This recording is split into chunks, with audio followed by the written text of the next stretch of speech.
정치다. 정치 프로파일링. 정치권의 뜨거운 이슈를 진단하는 시간. 오늘은 최재성 전 청와대 정무수석과 함께합니다. 안녕하세요. 안녕하세요. 네, 소장님, 오늘 국회에서 전격적으로 여야 간에 그 12구 참사에 대한 국정조사 합의가 이루어졌지 않습니까? 그 내용 중에 보면 대통령실의 경우에 경호처를 제외하고 국정상황실, 국가안보실, 국가위기관리센터도 국정조사 대상에 포함이 됐는데요. 어떻게 보십니까? 용산 대통령실과 여당 간에 이게 협의 논의 합의가 된 상황일까요? 이후에 어떻게 될까요? 저는 우선 국정조사 특위 출범에 대해서 합의했다는 것이 네. 끝은 아니다. 합의다. 네. 그러면은 불과 한 일주일 전만 해도 친윤계 초선 의원, 예. 또 강성 친윤 의원들에 의해서 국정조사 절대 받으면 안 된다고 그랬죠. 또 주호영 원내대표한테 요구도 했고, 네. 그래서 이것이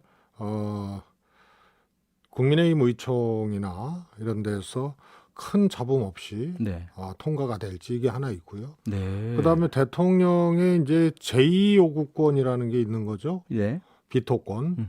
이것을 행사할 수 있을지. 네. 그런데 이 여부가 중요한 것이 아니고 이런 충돌이 일어나면 여권에서 네. 충돌이 일어나면 이것은 그야말로 여권이 주저앉는 계기가 될 거예요. 그렇겠죠. 예. 국민들이 용납하시겠습니까? 그리고 이것이 이제 통과가 되잖아요. 네. 그래서 본회의 통과되고 국정조사가 이제 실시가 된다면, 네. 그러면 이것은 그동안 짧은 기간이지만 철옹성 같았던 윤 대통령과 친윤 네. 이 세력이 힘을 좀 상실해가는 이런 이제 출발점으로 작동할 가능성이 매우 큽니다. 네. 뭐 누누이 말씀드렸지만 대통령과 함께하는 정치인 국회의원들이 네. 대통령의 철학이나 노선 또 이런 것에 공감하고 오랜 동안 함께해왔던 게 아니거든요. 사실 대통령에 대한 불만은 야당 의원보다 네. 여당 의원들 내에서 더 빈번하고 많습니다. 아, 그렇습니까? 그런데 이것을 대통령의 리더십으로 네. 또 정무 능력으로 잘 관리를 하면서 이렇게 가는 것인데 이건 너무 빨리 그 조짐들이 보였거든요. 네. 그래서 그 친윤으로 불리어지는 대통령과 그 친위 세력들이 여당인 국민의힘을 좌우지했던 이런 것에서 지금 균열이 시작되는 네. 이런 걸로 저는 여겨집니다. 그리고 네. 이것은 예. 그동안 이런 정무 관리를 잘못했기 때문에 자초한 것이에요. 네. 그래서 반기를 드는 사람이라든가 또 이로 인해서 친윤 세력이 소위 말해서 흔들리는 것이라든가 이런 것이 그렇지 않은 사람들 네. 이것을 타협했고 이것을 협의했고 그동안 문제 제기를 했던 국민의힘 내의 정치인이나 정치 세력에게 탓할 수 없는 것이 정무 관리를 잘못해온 거거든요. 네. 그리고 이제 올해가 지나면은 이제 내년 기준으로 그 다음 해가 총선이란 말이에요. 네. 총선은 대통령 이름으로 치르느냐 않느냐의 문제는 순전히 그는 민심에 달려 있는 거예요. 네. 그래서 그렇지 않을 가능성들이 매우 높아졌기 때문에 사실은 이게 합의가 됐다는 측면에서는 또 협치의 시작이다라고 얘기는 할 수 있지만 네. 또 다른 측면에서는 총선을 앞두고 상당한 이탈이 시작된 것이다 이렇게 보고 있습니다. 네. 그러니까 일단 겉으로는 우리 국민들께서 여야가 어쨌든 유가족분들의 호소 앞에서 정쟁을 잇고 합의했다 이렇게 이제 받아들이고 있지만 그 이면에 보면 여권 내부에서 친윤들의 국정조사 절대 반대 요구가 결국은 꺾였다 이렇게 볼 수 있다는 말씀이시네요. 예. 그러니까 수석님 말씀은 국정조사를 이 합의대로 그대로 가도 그 결과는 대통령실의 힘이 쭉 빠지는 결과가 나올 테고 만약에 중간에 이걸 깨버리면 그건 엄청난 역풍이 불고 이렇단 말씀이시죠? 그렇습니다. 그래서 양난이죠. 예. 양난의 형국이 되는 거고. 근데 오늘 합의 내용을 보면 국조특위만 합의한 게 아니거든요. 네. 다른 특위도 3개, 인구, 기후, 그다음에 뭐 전략 첨단 산업인가요? 네. 합의를 하고 또 대선 때 공통 공약을 추진하기 위한 협의체를 만들기로 하고 예.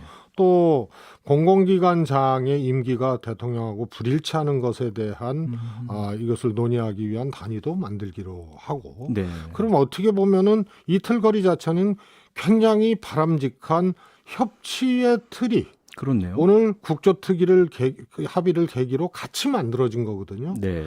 그러면은 대통령 스타일이 바뀌어야 된다는 얘기예요. 안 바뀌면 여권 내에서 예. 충돌이 일어날 수밖에 없는 그런 합의문이다. 그래서 매우 의미 있고 중요한 합의라고 저는 생각을 합니다. 네. 뭔가 정치 중심이 국회로 여의도로 좀 옮겨가는 듯한 그런 느낌이 소장님 말씀 들으니까 드는데요. 민주당 쪽으로 한번 좀 가보겠습니다. 최근에 이재명 당대표 주변에 대한 수사가 상당히 거세게 진행이 되면서 민주당 내에서 소위 친명계와 비명계 간에 다른 목소리들이 좀 나오고 있고요. 일부에서는 급기야 이재명 대표의 사퇴 얘기까지 나오고 있지 않습니까? 지금 어떤 상황입니까, 민주당? 그런 조짐들이 있는 거는 맞는 것 같습니다. 네. 그래서 소위 이재명 대표 사법 리스크, 네. 또 이재명 대표가 그야말로 이제 씻을 수 없는 상처를 입게 될 경우, 네. 뭐 이런 경우를 가정해서 그런 이야기들이 나오고 있는 것은 맞는 것 같습니다. 네. 그런데 지금 무슨 대선 경선의 연장전도 아니고 이낙연 대표 이름도 나오고 예, 그러게요. 또 일부 의원들이 서른 의원 같은 경우에 이낙연 대표를 만나러 네. 미국에 미국으로? 간다. 예. NI인 뉴욕을 가는 게 아니고 워싱턴을 가는 거예요. 그리고 네. 그것을 공개를 해요. 그러게요. 그래서 이런 것은 바람직하지 못한 거거든요. 아. 불난 집에 부채질해서 네. 그것도 같은 집에 살면서 부채질해갖고 잘 된 경우 못 봤어요.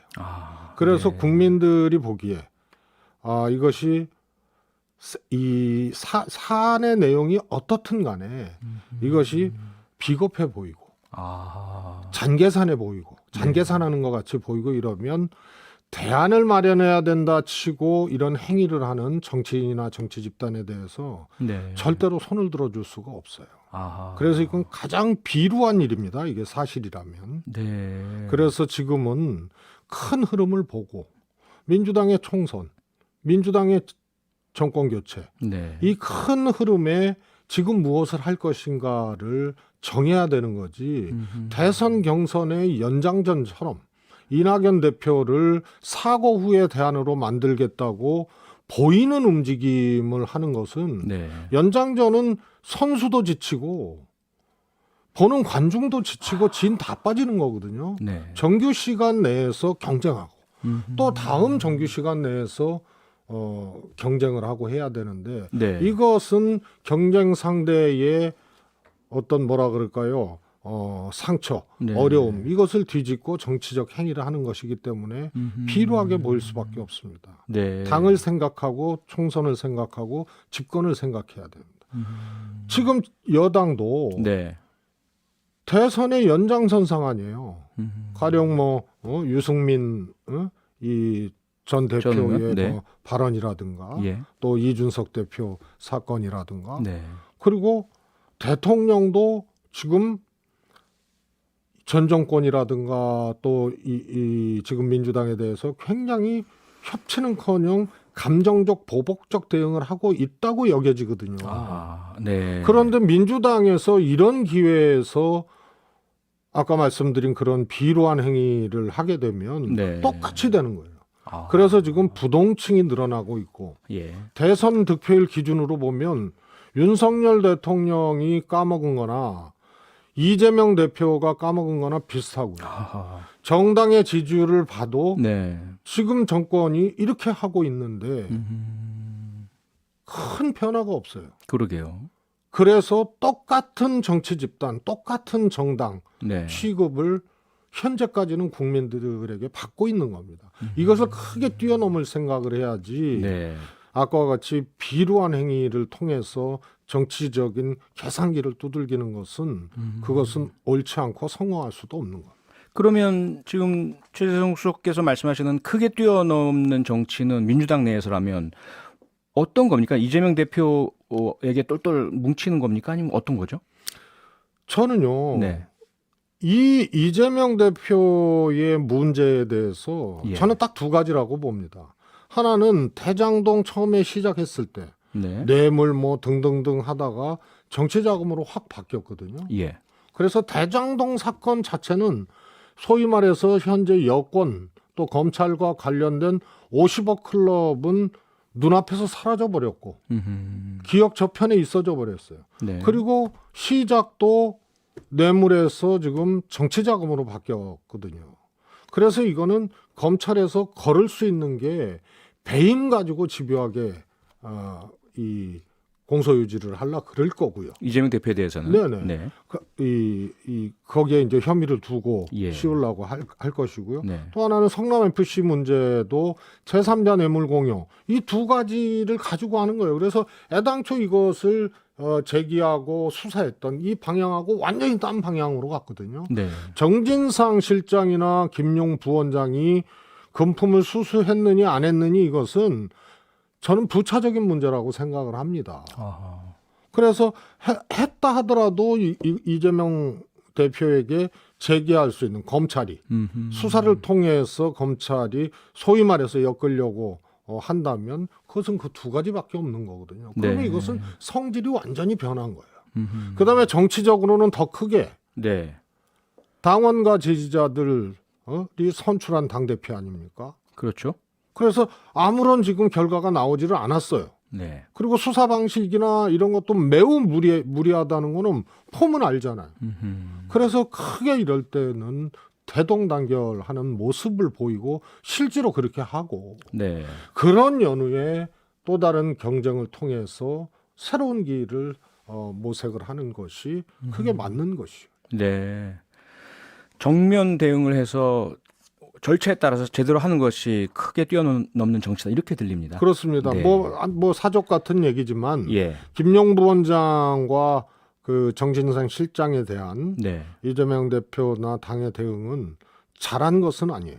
아하. 그렇지 않습니까? 그것에 대해서 예를 들어서 금품을 수수했는지 안 했는지 그리고 뭐 남욱 등등의 진술도 이재명 대표라고 얘기 안 하잖아요. 네. 성남 시장실이라고 얘기를 하거든요. 그리고 다 전원이에요. 네. 김만배한테 들었다 뭐 이런 거예요. 그래서 결국은 그 이재명 대표 관련된 문제하고 실제로 이 두 사람이 금품을 수수했는지 안 했는지 문제하고는 또 다른 거거든요. 네. 그런데 이것을 동격에서 대응을 해버리고 이런 것은 이 사안의 본질을 분명히 파악하고 적절하게 대응했던 것으로 볼 수는 없습니다. 네. 윤석열 대통령이 소통의 상징으로 내세웠던 출근길 문답 전격적으로 중단이 됐습니다. 처음부터 사실 최재성 수석께서는 좀 부정적으로 이야기를 해 오셨는데요. 앞으로 어떻게 해야 될까요? 대선 당시에 이재명 당시 후보가 기자들의 소위 말해서 백브리핑 네. 이것을 하지 않겠다고 하니까 반동적으로 윤석열 후보가 한 거거든요. 아하. 나는 매일 하겠다. 네. 그리고 대통령 되고도 하겠다. 이래서 시작된 거예요, 이게. 그다음에 두 번째로는 용산으로 대통령 집무실을 옮긴 이유가 이 국민과의 소통을 위한 도어 스태핑이다. 그래서 나 중단하지 않겠다라고 했거든요. 네. 그래서 이 시작은 상대 후보에 대한 반동적인 행위로 시작을 했고 아하. 그다음에 명분은 대통령실을 용산으로 옮긴 명분으로 이걸 찍었어요. 네. 근데 이걸 중단했으면 청와대로 돌아가야죠. 아하. 그리고 제가 보기에는 이거 다시 시작할 가능성이 없어요. 그렇습니까? 처음에 제가 이거 안 된다고 하는 이유는 네. 시작이 그랬고 준비도 안 됐고 천근 같은 대통령의 말 한마디가 미칠 영향이 너무 안 좋은 게 자명하기 때문에 좋은 방식이 아니다라고 얘기를 했던 거고 우려했던 대로 사고의 연속이었어요. 네. 그런데 MBC로 시작해서 MBC로 끝나고 감정으로 시작해서 보복적 행위로 끝난 게 도어 스태핑 중단이고 네. 공교롭게도 천공이라는 멘토를 자처하는 사람이 이 얘기를 했어요. 근데 이게 한두 번이 아니거든요. 나토 순방 때 김건희 여사가 활발하게 세계의 영부인과 사귀어야 된다. 조문가 엘리자베스 여왕 서거 때 조문가면 안 된다. 이번에도 매일 조문해야 된다. 공교롭게 이게 맞았거든요. 그리고 지금도 김건희 여사 통해서 질문이 오면 영상을 통해서 답한다고 천공의 최측근 신경애 씨가 자기 유튜브에서 얘기를 했어요. 그러면 사실 여부를 다 떠나서 대통령과 대통령 영부인 아니에요. 국민들이 피해받는 거 아니에요. 네. 사실이라면 이거 수치스러운 거 아니에요. 그러면 이거 구속해야 됩니다. 아하. 천공 구속을 하지 않으면 네. 대통령과 김건희 여사에 대한 천공과의 관계에서의 심증, 관계를 떠나서 국정 운영의 중요한 판단을 의지하고 있다는 이 심증이 확증으로 갈 수밖에 없는 거 아닙니까? 이건 따질 문제가 아니고 도어 스태핑까지 천공의 얘기를 들어서 중단을 했다면 알겠습니다. 천공을 구속해야 되는 거예요. 알겠습니다. 정치 프로파일링 오늘 여기까지 하겠습니다. 최재성 전 정무수석이었습니다. 수고하셨습니다. 감사합니다. 고맙습니다.